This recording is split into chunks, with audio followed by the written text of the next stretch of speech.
Assalamualaikum warahmatullahi wabarakatuh. Apa kabar anak-anakku sekalian?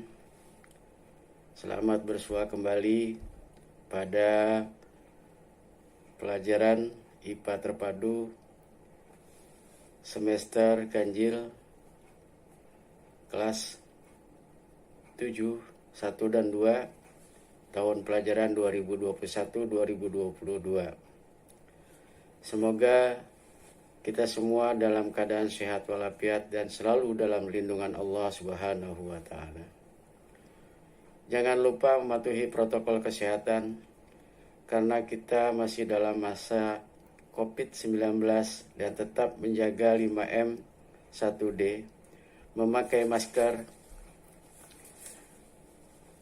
mencuci tangan, menjaga jarak, menghindari kerumunan, dan yang terakhir, doa.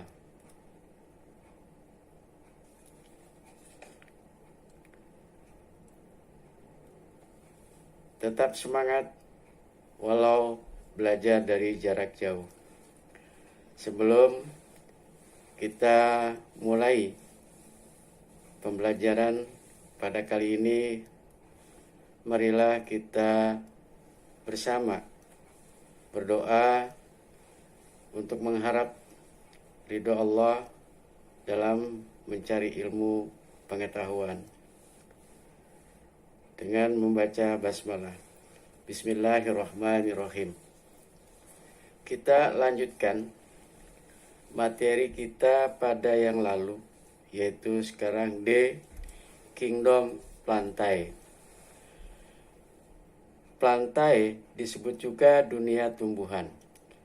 Tumbuhan memiliki ciri-ciri antara lain memiliki membran inti, bersel banyak, berklorofil, serta memiliki dinding sel yang tersusun atas selulosa sehingga bersifat kaku dan kuat. Kingdom Plantae merupakan organisme produsen karena mampu menyediakan makanan di alam kingdom. Plantae terdiri atas bryophyta atau tumbuhan lumut, pteridophyta, dan spermatophyta atau tumbuhan biji.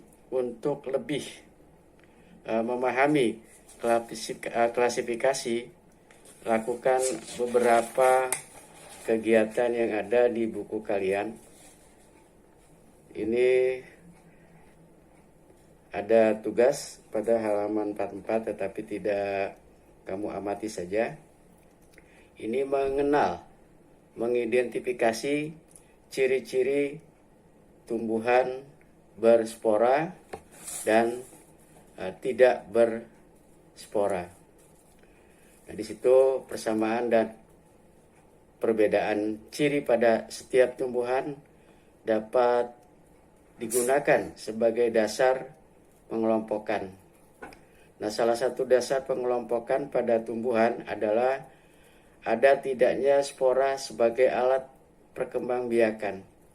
Nah, sekarang kalian coba amati berbagai jenis tumbuhan di sekitarmu. Misalnya di sini lumut daun, suplir yang banyak tumbuh di dinding-dinding atau di pagar-pagar, melinjo, putri malu, dan mangga, serta rumput teki. Nah, kalian amati ciri-ciri morfologi tumbuhan tersebut dengan cermat dan teliti. Nah, berhati-hatilah saat melakukan pengamatan, jaga kesehatan lingkungan dengan tidak merusak tanaman.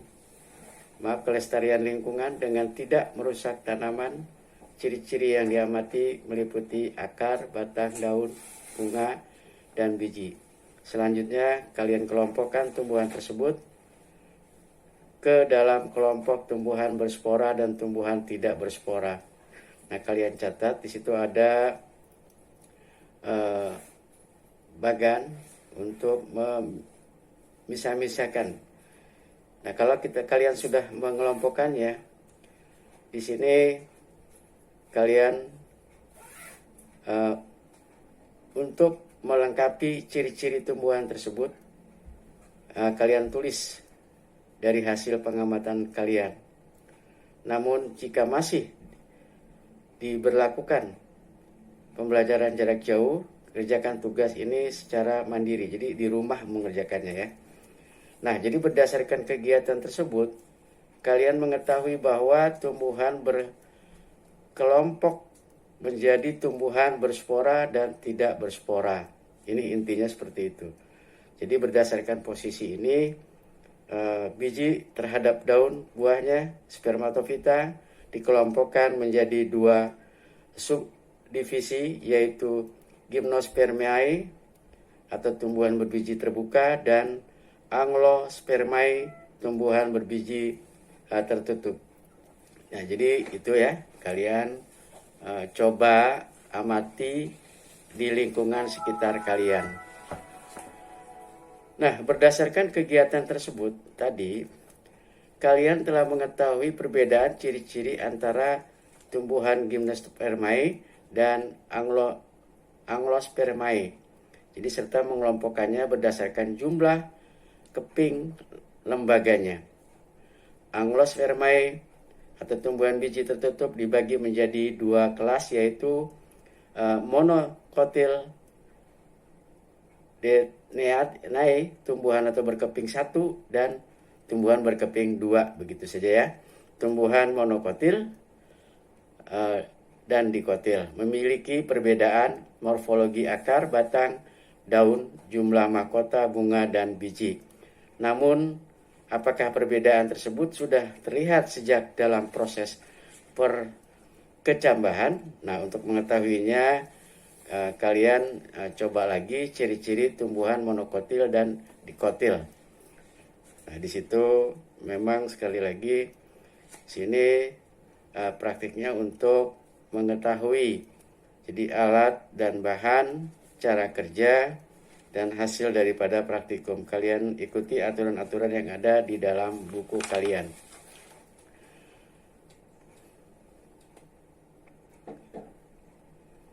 Nah, setelah kalian mempelajari hal yang tadi, kalian akan dapat memetakan.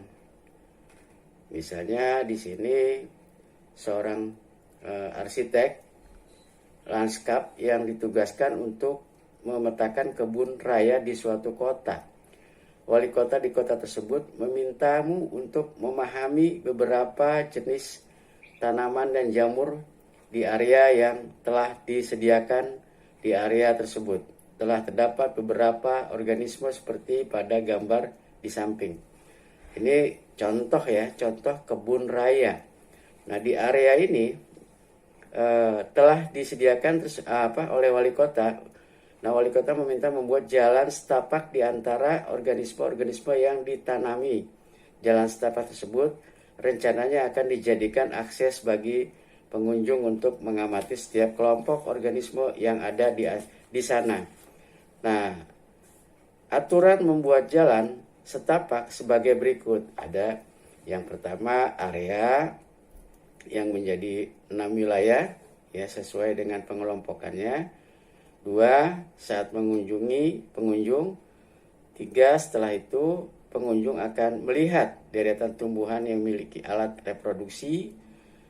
4, selanjutnya pengunjung akan melihat deretan tumbuhan yang memiliki bunga dan batangnya tidak berkambium.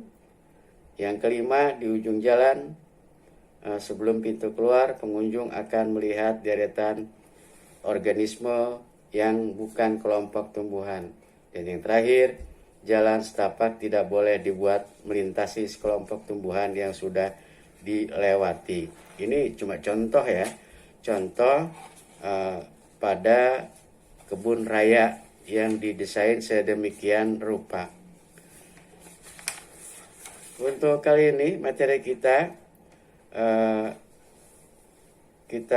lanjutkannya pada uji kompetensi. Kalian coba di rumah kalian atau di buku kalian langsung menggunakan pensil yaitu uji kompetensi 3 pada halaman 49 sampai penilaian harian halaman 51 dan 53. Nanti akan kita lanjutkan pada materi yang ketiga, yaitu tentang bab 3 tentang klasifikasi materi dan perubahannya.